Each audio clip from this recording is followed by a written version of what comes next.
Hey, what's up guys? Today I'm talking you through the top half squat. The top half squat is exactly what it sounds like it is. It's the top part of a squat.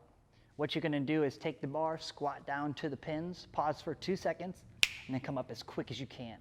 Now before we jump into how to do it and the benefits of doing it, we wanna go over the setup. Now it's important you know how to rotate these pins. Rotate 90 degrees and then locate the letter or the number that coincides with the height. The chart right here is going to show you, based on your height, what number or letter you need to put the pins in for a top half squat. So you choose the one that's closest to your height. Now, the benefits. The benefits of doing this style squat. Number one, you're going to have strength gains plus or minus 15 degrees of where you decide to pause. In this case, it's going to be at the mid-range. So you get stronger in that mid-range. You're also going to get stronger in the top part of your squat because you're using more weight than you normally would ever put on the bar if you had to go down to the floor in a full squat.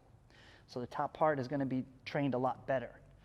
Number three, your body is going to be acclimated to heavier weights than it normally would.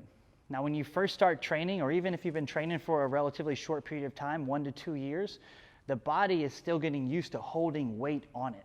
And sometimes it's so heavy that your brain says, no, I can't do it, because you haven't yet held it.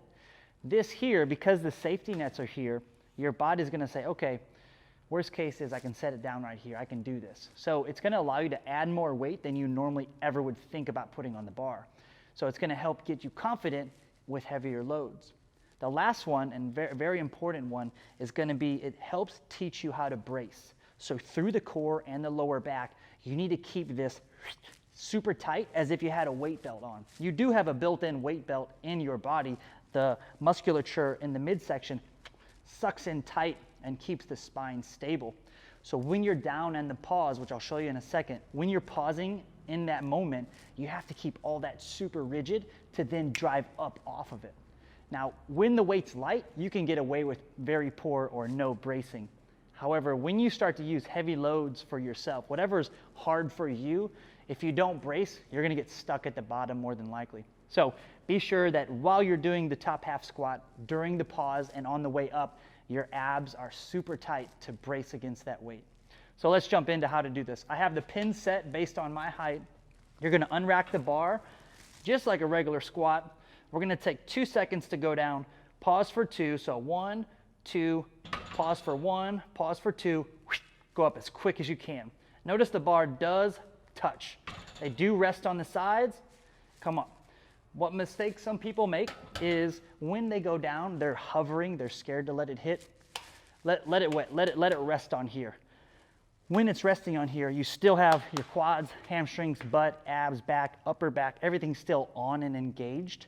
So you're not super relaxed in there. You're still engaged in the lift, but you do let it rest on the pins. Also, keep your back pressed up into the bar when you're at the bottom. You don't want to have daylight between your bar and the back, between the bar and your back when at the bottom. So keep everything tight. So anyway, that is the top half squat. If you have any questions, let me know in the comments below, and we'll see you guys soon.